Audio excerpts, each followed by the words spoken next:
All right. So I had to I had to go to Audible and or actually YouTube and listen to the Second Kings on Audible because the way it's just kind of really crazy the way there's so much happening with Syria and Israel and um,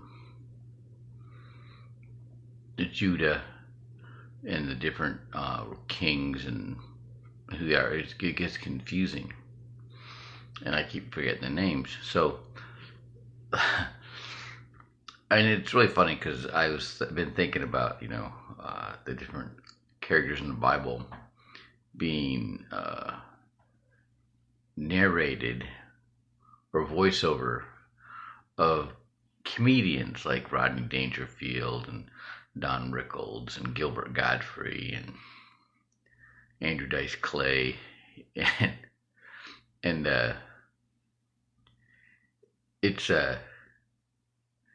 so I'm listening to these audibles and they may as well be these characters in they may as well be these comedians, some of the voices they use with an English accent or it just so somebody's got to send for reading the scriptures, right?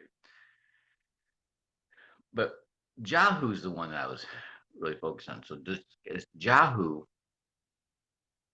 Elijah tells one of his subordinate prophets to go and find Jahu.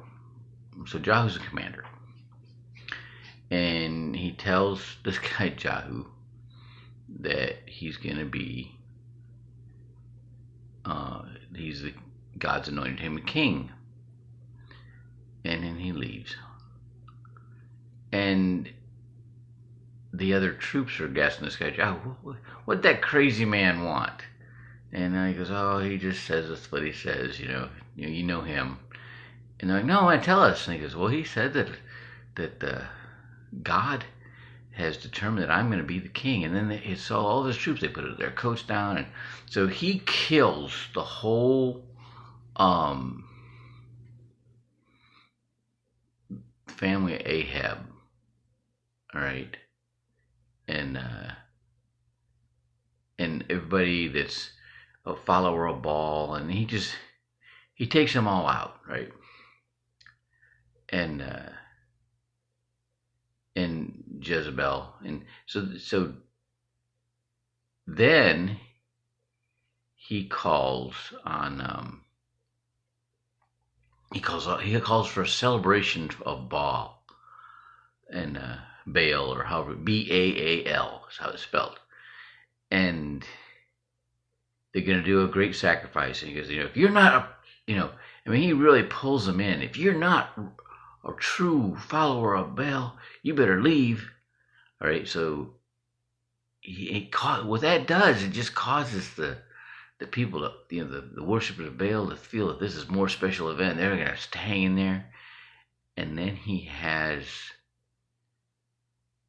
all his troops,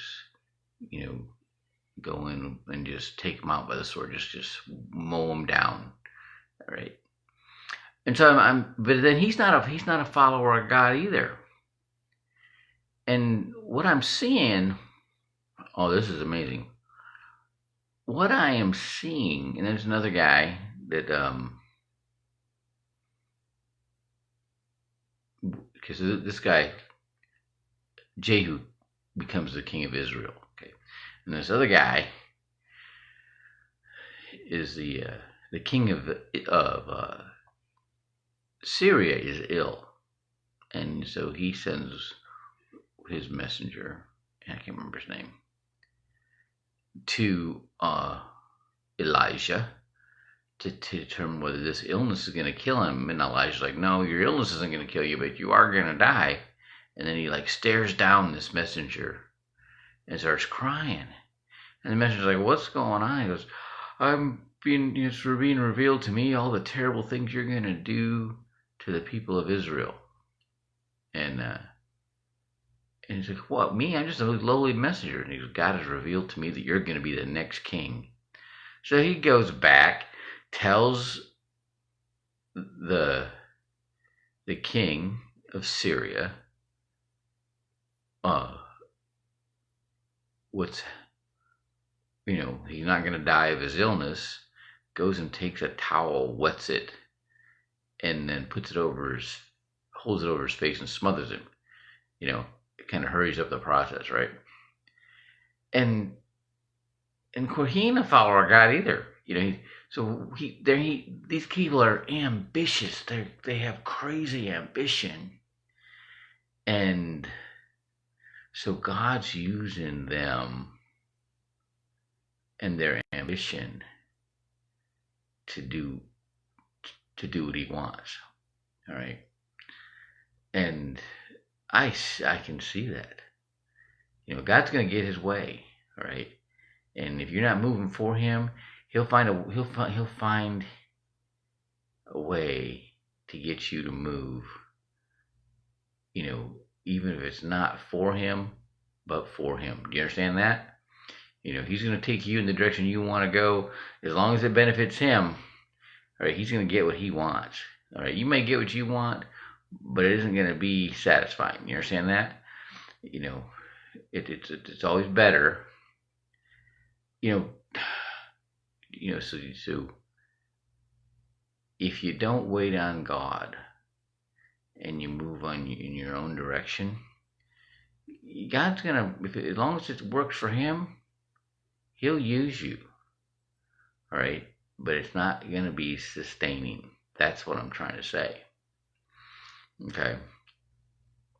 I mean, I love what's happened. I'd never thought in my life that I would spend this much time focusing on God's Word.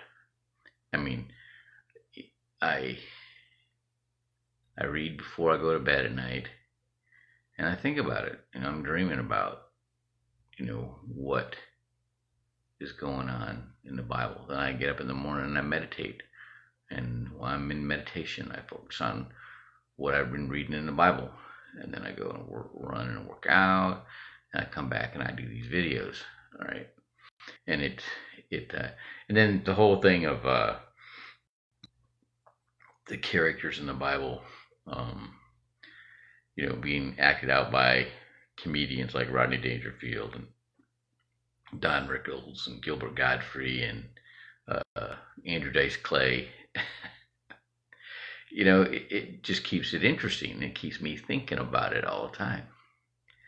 And, the thought of doing a voiceover, using, it's very, I could hear my grandmother crying, declaring it sacrilegious, but when you listen to these voiceovers, it may as well be these guys, right?